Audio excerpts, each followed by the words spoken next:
ہے کیونکہ اس کا پینڈیمک ہے پوری دنیا میں، اس پہ بھی بات کی جا رہی ہے اور بھی مختلف موضوعات کو ہم لوگ ڈسکس کرتے ہیں پروگرام میں. آج ہمارے ساتھ لائن پہ موجود ہیں کنسلٹنٹ نیورو سرجن کاشف سلطان. ڈاکٹر صاحب جو ہیں وہ جناح ہاسپٹل لاہور علامہ اقبال میڈیکل کالج کے جو انڈر ہے وہاں پر اپنی خدمات انجام دے رہے ہیں. ڈاکٹر صاحب سے ہم نے ٹائم لیا اور ایک بڑے ہی اہم موضوع پہ ڈاکٹر صاحب نے آج بات کرنی ہے، اور وہ بات ہوگی کہ بچوں کے کچھ پیدائشی مسئلے ہوتے ہیں، پیدائشی طور پہ کچھ پرابلمز ہوتے ہیں ان میں. اس میں ایک بڑا جو سنجیدہ پرابلم آتا ہے وہ بچوں میں دیکھنے میں آتا ہے کہ بچوں میں کمر پہ پیدائشی پھوڑے دیکھنے میں ملتے ہیں اور نچلے دھڑ کی جو ہے وہ کمزوری بھی دیکھنے میں ملتی ہے. یہ کیا ہے، کس وجہ سے ہوتی ہے، کیا اس کی مینجمنٹ آپشنز ہمارے پہ موجود ہیں، یہ تو ہمیں بتائیں گے ڈاکٹر صاحب. تو چلیں گے ہم لوگ لاہور ڈاکٹر صاحب کے پاس اور گفتگو کا آغاز کریں گے. سلام عرض کرتا ہوں ڈاکٹر صاحب خدمت میں. وعلیکم السلام ڈاکٹر صاحب تھینک یو ویری مچ، آپ نے اپنی مصروف روٹین سے ہمارے پروگرام کو ٹائم دیا. ڈاکٹر صاحب بڑا اہم موضوع آپ لے کے آئے ہیں جس میں آپ نے کہا کہ بچوں میں پیدائشی پھوڑے ہیں اور پھر اس کے ساتھ ساتھ جو ہے نچلے دھڑ کی کمزوری بھی ہے. تو ڈاکٹر صاحب کیا ہے، کیا یہ کیسے پھوڑے ہوتے ہیں اور یہ پھر کیا نچلے دھڑ کی کمزوری کیسے آ جاتی ہے؟ بسم اللہ الرحمن الرحیم. الصلاۃ والسلام علیکہ رسول اللہ، الصلاۃ والسلام علیکہ خاتم النبیین. بہت شکریہ خرم، آج آپ نے ایک انتہائی اہم موضوع زیر بحث آپ لے آئے ہیں. Thank you. یہ ہم نیورو سرجری کی ٹرمینالوجی میں میننگوسیلز یا میننگو مائلوسیلز کہتے ہیں. یہ صحیح اسپائنا بفیڈا بھی کہتا ہے صحیح. اور اس کی متعدد قسمیں ہوتی ہیں. اور یہ بیماری اس لیے یہ موضوع بہت امپورٹنٹ ہے. جی یہ بیماری پاکستان میں بالخصوص پاکستان کے شمالی علاقوں میں اچھا اور جو ہمارا جیلم اور اس کے ساتھ ساتھ جو کشمیر کا بیلٹ ہے ٹھیک ہے. یہ اور ہمارے نارتھ کے علاقوں میں بیماری کافی زیادہ پائی ہے. صحیح. اور ہمارے سندھ کے اور اسپیشلی جو ہمارے تھر کے کچھ علاقے ہیں وہاں پر بھی اس بیماری کی پریویلنس بہت زیادہ ہے. ٹھیک. اور یہ موضوع اس لیے اہم ہے کہ اس سے روک تھام ممکن ہے. یہ ایسی اچھا بیماری ہے کہ جس سے بچا جا سکتا ہے اور صحیح ہے. صرف آگاہی نہ ہونے کی وجہ سے ہمارے لوگ اس کا شکار بھی ہو رہے ہیں اور اس سے بچ نہیں پا رہے. اچھا تو اس موضوع پر ہم انشاءاللہ آج عوام کو یہ آگاہی دیں گے کہ جی اس سے بچنا کیسے ہے، جی اور اگر خدا نخواستہ بچہ اس بیماری کے ساتھ پیدا ہو جاتا ہے جی تو اس کا علاج کرنا. صحیح ہو گیا. ڈاکٹر صاحب بتائیے گا پھر کیسے یہ پہلے تو یہ بتائیے گا جیسا آپ نے بڑا امپورٹنٹ نقطہ اٹھایا کہ جناب اگر اویئرنیس ہو، لوگوں کو پتہ ہو تو اس بیماری سے جو کہ سننے میں ہی بڑی جو ہے وہ خطرناک قسم کا ایک پرابلم لگ رہا ہے، تو کیسے بچا جا سکتا ہے؟ یا تھوڑا سا یہ بتائیے گا کہ کیا پیدائشی طور پہ کیا بچے کو دکھنے میں کیا پرابلم نظر آئے گی ہمیں؟ جی میں بالکل سٹارٹ یہیں سے کروں گا خرم جی کہ تاکہ لوگوں کو پتہ چلے کہ جن کے گھر میں ایسے بچے موجود ہیں یا جنہوں نے اس بیماری سے جو پیرنٹس یا بچے لڑے ہیں جی انہیں پتہ چلے کہ موضوع ان کی طرف اشارہ کر رہا ہے. ٹھیک ہے. اس بیماری میں ہوتا یہ ہے کہ جب بچہ پیدا ہوتا ہے جی تو اس کی ٹانگیں کمزور ہوتی ہیں اچھا اور اس کے ساتھ اس کی کمر کے اوپر ایک اچھا خاصا بڑا پیدائشی پھوڑا ہوتا ہے. عجب. اور ساتھ ان میں سے کچھ بچوں کی سر کا سائز بڑا ہونا شروع ہو جاتا ہے. دماغ میں پانی کی مقدار یعنی سی ایس ایف کی مقدار ہائیڈروسیفلس ہم اسے کہتے ہیں اوہو وہ بڑھ جاتا ہے. عجب. تو صحیح. یہ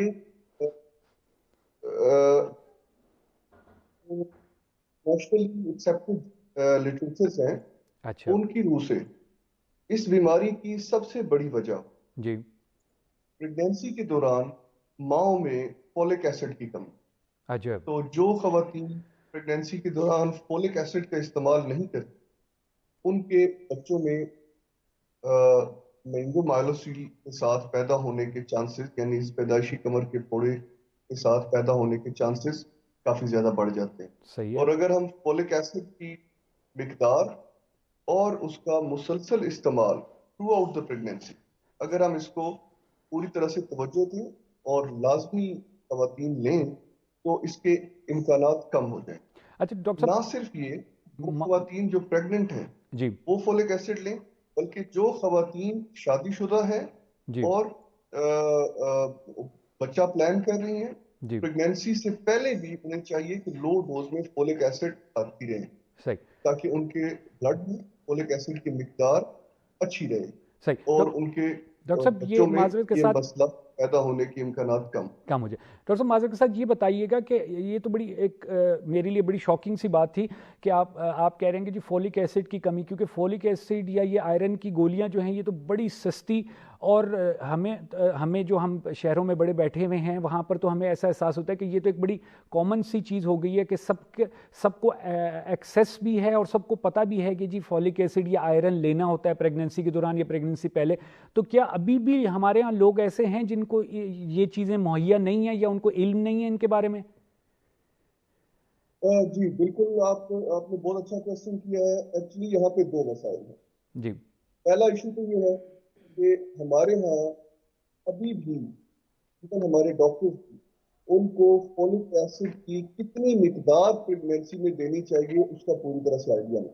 اچھا. یعنی مقدار اگر پراپر نہ لی جائے جی. اس سے بھی امکانات ہو سکتے ہیں. اور دوسری اہم بات یہ ہے ہمارے ملک میں بہت سے علاقے ایسے ہیں جی دور دراز کے جہاں تک اب تک آگاہی نہیں پہنچی. کچھ ہماری پاکستان میں این جی او جس پہ کام کر رہی ہیں تو ان علاقوں میں نہ کیا کہ آگاہی دیتی ہیں بلکہ فولک ایسڈ مفت تقسیم بھی کرتی ہیں. بہت سستی سی دوائی ہے.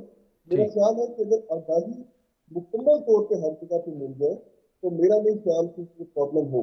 صحیح ہے. آئرن اور فولک ایسڈ کے بارے میں آگاہی آپ یقین کریں ابھی تک آپ کے ملک کے دور دراز علاقوں تک نہیں پہنچی. اور اس آگاہی نہ ہونے کی وجہ سے ہمارے ہاں معذور بچوں کی پیدائش ہو. صحیح ہے. وہ چیزیں جس سے آسانی سے روکا جا سکتا ہے. صحیح. ٹھیک. اب ہم علامتوں کی طرف آتے جب بچہ پیدا ہوتا ہے کمر پہ پھوڑا ہوتا ہے، نچلا دھڑ کمزور ہوتا ہے. کمزوری کی شدت جو ہے وہ ڈپینڈ کرتی ہے پھوڑا کمر میں کس لیول پر ہے. جی.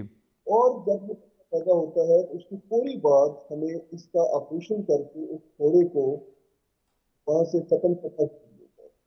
اگرچہ اس آپریشن کا بچے کی ٹانگوں کی ٹھیک ہونے سے کوئی تعلق نہیں ہوتا.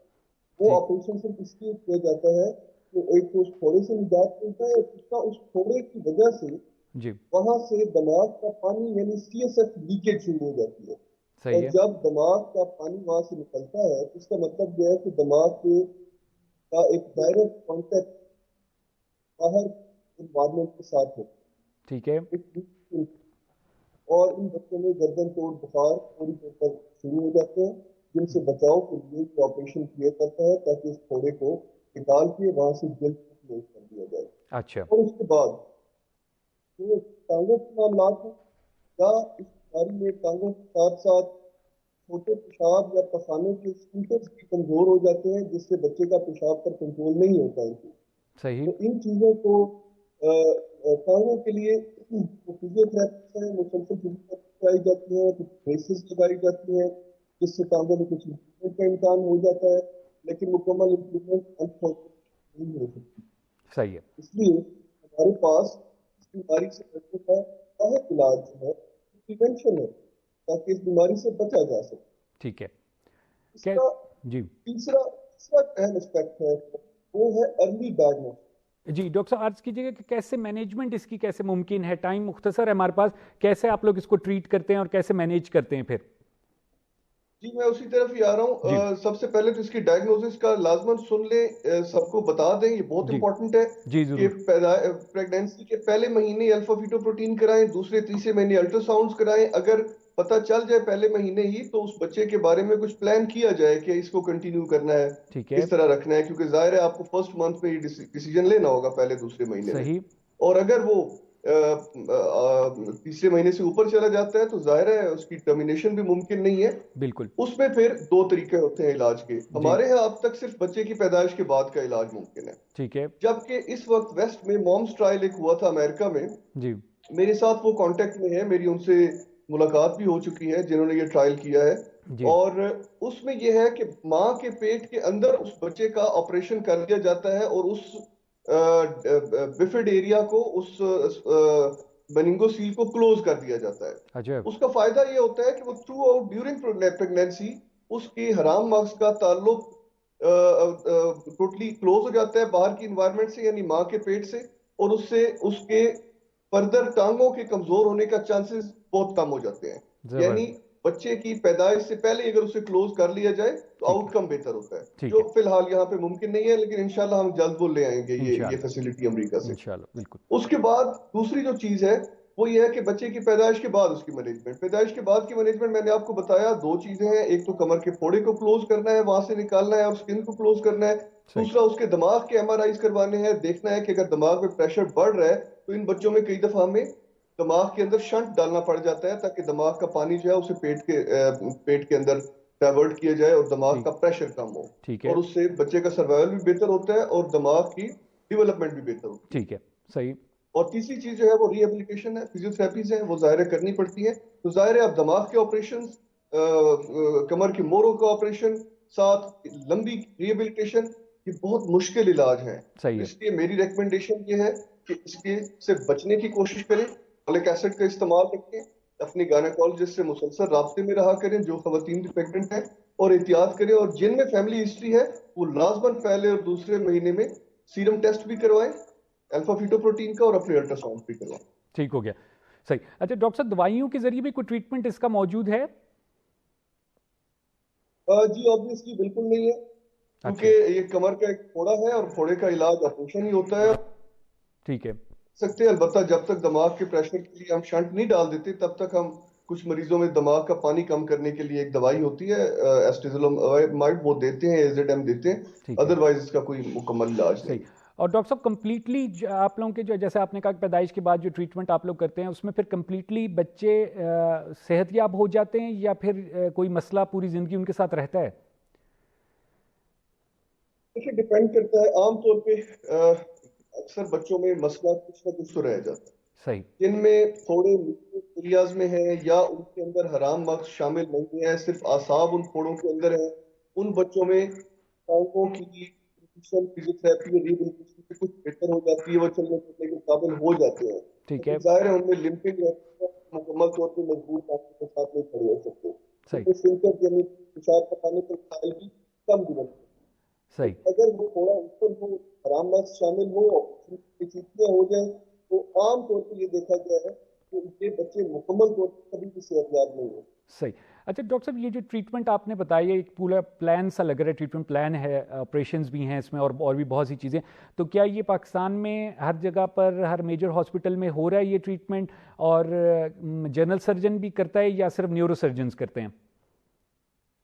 دیکھیں یہ ٹریٹمنٹ پاکستان میں تقریباً ہر اس سینٹر پر ہو رہا ہے جہاں پہ نیورو سرجری ہوتی ہے، ٹھیک ہے، اور ہمارے پاس ہسپتال میں یہ بالکل ہو رہا ہے، جہاں پہ پیڈیاٹرک نیورو سرجنز ہیں موجود، وہاں پر زیادہ یہ قسم کا آپریٹ ہوئے ہوتے ہیں، اور میرا خیال ہے کہ اس کی ٹریٹمنٹ ڈھونڈنا ہماری عوام میں بالکل ان کے لیے کوئی پرابلم نہیں ہے، یہ ہر بڑے ہسپتال میں اویلیبل ہے جہاں بھی نیورو سرجن اویلیبل ہے، جنرل سرجن نہیں، یہ نیورو سرجن ہی کرے گا۔ صحیح ہے ڈاکٹر صاحب، آپ کا بہت شکریہ ادا کرتے ہیں، بہت ہی اہم موضوع پر آپ نے بات کی، اور اس میں یہ وہ موضوع ہے جس میں اویئرنیس پھیلانے کی بہت اشد ضرورت ہے، جیسے کہ آپ نے خود فرمایا، اور اس بیماری سے بچا جا سکتا ہے کیونکہ ٹریٹمنٹ جیسے آپ نے کہا کہ ٹریٹمنٹ مشکل بھی ہے، اور پھر اس کے بعد 100% جو ہے صحت یاب ہونا بھی مشکل ہوتا ہے۔ Thank you very much doctor صاحب، آپ نے ہمیں لاہور سے جوائن کیا۔